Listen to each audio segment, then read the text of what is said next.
Hey loves, it's Britt, and in this video I'm going to talk about what it means to have your Venus in someone's fifth house in Synastry or their Venus in your fifth house in Synastry.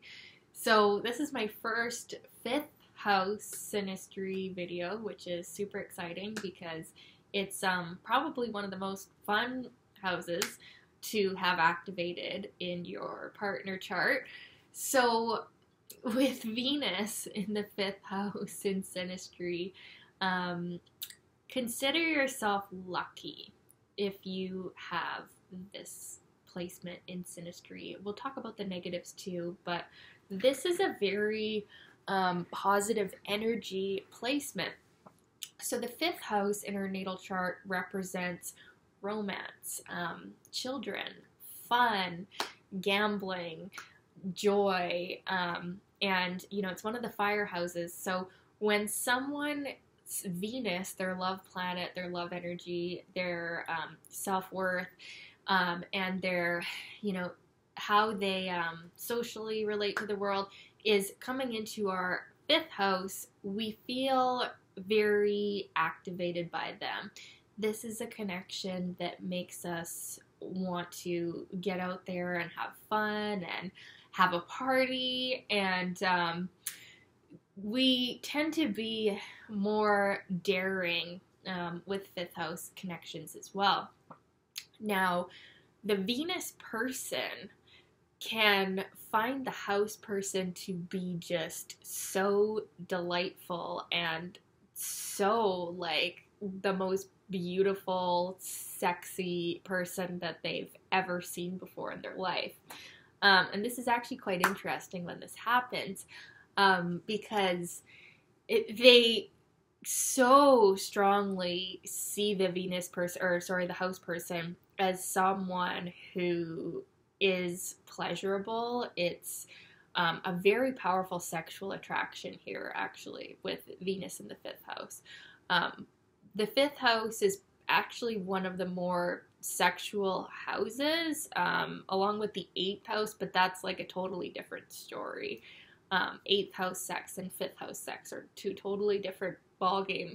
But the fifth house one is a more lighthearted, flirtatious approach. It can be seen in more casual relationships as well, like affairs or one night stands or relationships that don't become something, because it is like a more lighthearted, flirty, playful, childlike energy. It doesn't necessarily show commitment. So, but if you do have this placement and you have other things going on like Saturn bonds or whatever that would show commitment, then this can be ensured that this will be a fun relationship to commit to, where the attraction doesn't really fade over time either.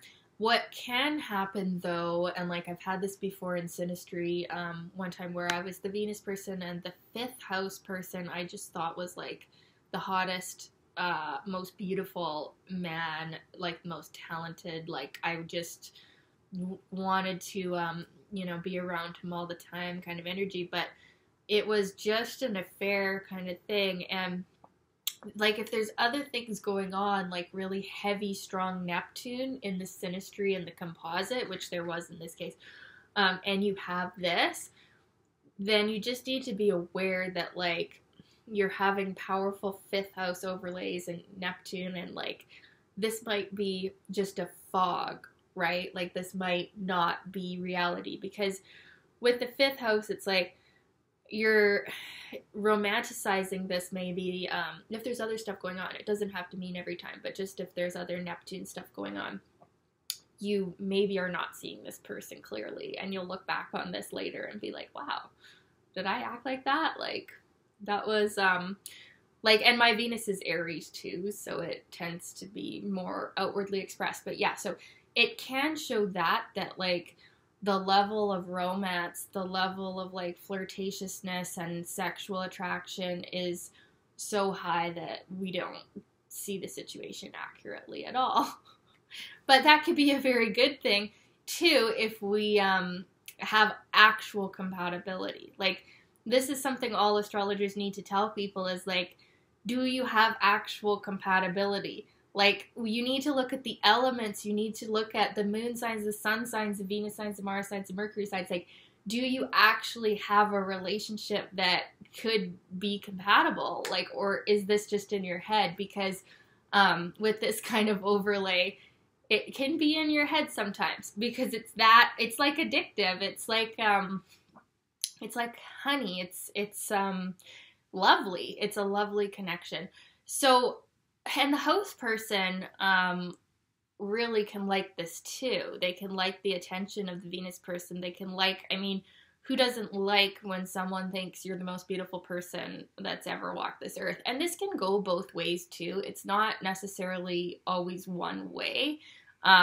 It can definitely go both ways, where we both just think that the other person is just like so hot and so much fun too.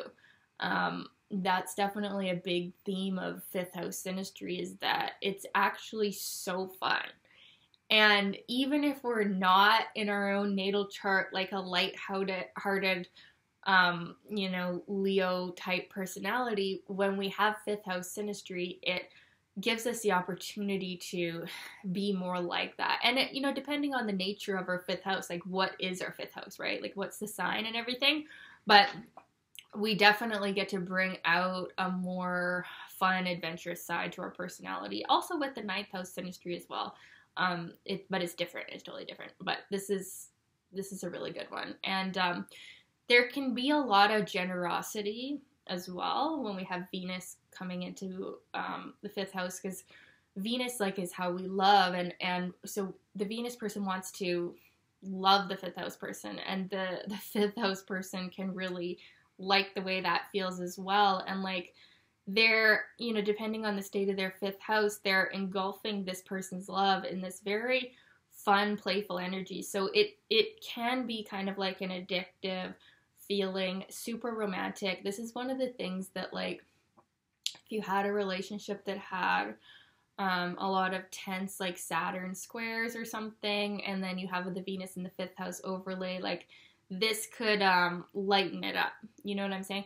So it's a good one to have. It's probably a favorite of mine to have. I remember when I first had this a few times, and it was just really fun, lighthearted love affairs, and it would be a blessing to have this in a long-term relationship, because it's not going to be boring. You really bring out the best in each other.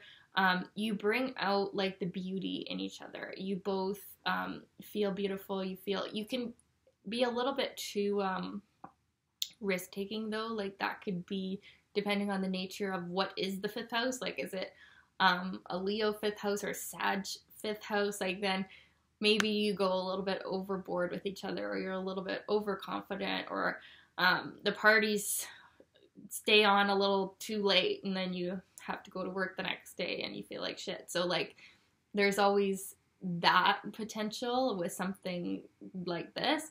And also the other negative potential is just that it doesn't trigger a super serious, I want to commit to you response. There would have to be other things going on, actual compatibility, assessed by are the personalities actually compatible?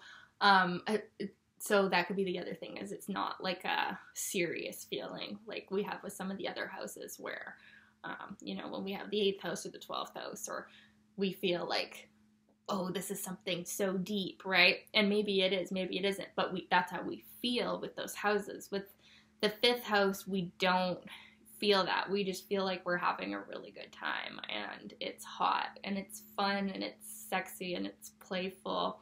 So yeah, I'd love to know your experiences of this one. How did it feel? This was requested. I am taking requests, so if you would like to request me to talk about something, let me know in the comments. And yeah, I do also offer one-on-one sessions. My links are below. Yeah, talk soon, you guys. Thanks for watching.